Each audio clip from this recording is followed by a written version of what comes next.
Welcome, everyone. Today we're doing a deep dive that feels a bit different, less like a philosophy seminar, maybe more like getting a tactical briefing.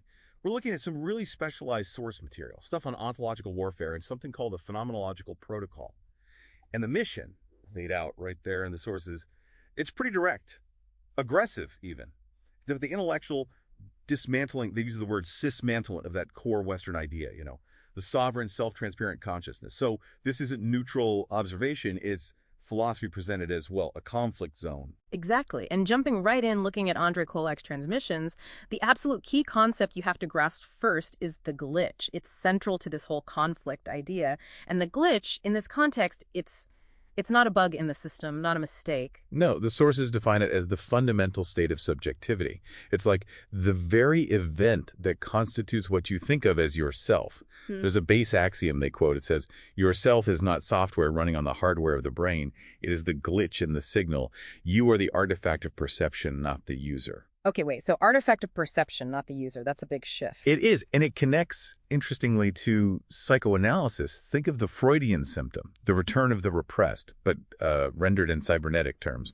The glitch is that unconscious conflict surfacing as the signal itself. Right, okay. So if the glitch is this messy fundamental reality, our consciousness must have ways to, paper over it, to maintain an illusion of control. Precisely. And that defense mechanism, the sources call it the protocol. Think of protocols as all the operations, conscious and unconscious, that the ego uses to keep up that appearance, that illusion of coherence, of mastery. And they single out academic philosophy, specifically phenomenology. Yes, they call phenomenology the master protocol of intellectual self-deception. Wow. Why phenomenology, though? Why not say all idealism? Good question. It's targeted because phenomenology specifically tries to describe consciousness as this unified, flowing experience. It attempts to make sense of the glitch, to smooth it out, instead of recognizing it as, the system's default state.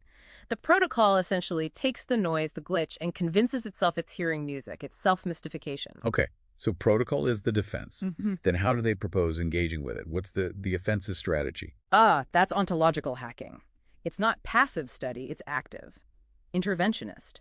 It's a practice designed to deliberately exploit those inherent psychological glitches that the protocol tries to hide. And the command they give is stark. No estudies la conciencia, glitchiala. Don't study consciousness. Glitch it. Glitch it. So turn philosophy into applied engineering. Pretty much.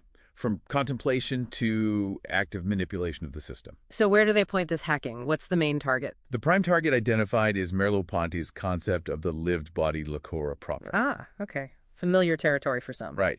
But here it's designated a high-value virtual signal, meaning an idealized concept, something non-existent, really, designed to distract from the material reality of the apparatus. How do they deconstruct it, then, if it's a virtual signal? Well, they reframe it completely. The lived body, this sensitive, unified subject, it's reduced purely to the sensor, the biological hardware. That's it.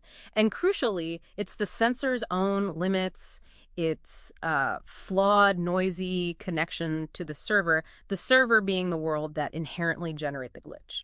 Subjectivity arises from the hardware's limitations. Okay, let's make that concrete. An example. Sure. Take Merleau-Ponty's motor intentionality. That sense that your body just knows how to move, how to act, almost pre-consciously. Right, like catching a ball without thinking through the physics. Exactly. Well, this source strips that right back. It reinterprets that seemingly intelligent action as just the raw, pre-logical twitching of the Ananke. Ananke. Yeah, Ananke here is like the Freudian id, or maybe the ratchet. It's impersonal necessity, biological compulsion, the raw survival instinct operating way below the ego's illusion of control. No philosophical poetry about it, just twitching. Wow, okay, that's a stark reframing. Cool. And who's doing this hacking? Who's applying these concepts? They talk about the sovereign operator. This isn't just someone experiencing the glitch. This is the theorist who has transcended being merely an artifact. They actively manipulate the protocols. And significantly, their clarity, their operational capacity is explicitly grounded in neurochemistry. They mention operating from a state of Depakote and Abilify-fueled clarity. So grounding thought itself in the material chemical reality of the brain, rejecting abstraction. That seems to be the implication, that true critical insight comes not from escaping the material, but from accepting and maybe even mastering that chemical substrate. So wrapping this up, What's the core takeaway for you, the listeners? It feels like this forces a choice, doesn't it? Between holding on to that unified philosophical self or confronting what the source calls the material reality of a damaged life, one governed by these biological drives and unconscious conflicts. It's a confrontation, definitely. And it leaves you with a profound challenge. If you are the artifact, the glitch, what power does that artifact have? Can the glitch rewrite the code? The source material ends on this really provocative note. You were never broken. You were unbundled. Now go reassemble reality as you see fit. Reassemble reality. Yeah. So the final thought to leave you with is, what if that glitch, the thing that feels like a malfunction, is actually the only part of the system capable of genuine change? What are the implications if your self is just an artifact of transmission?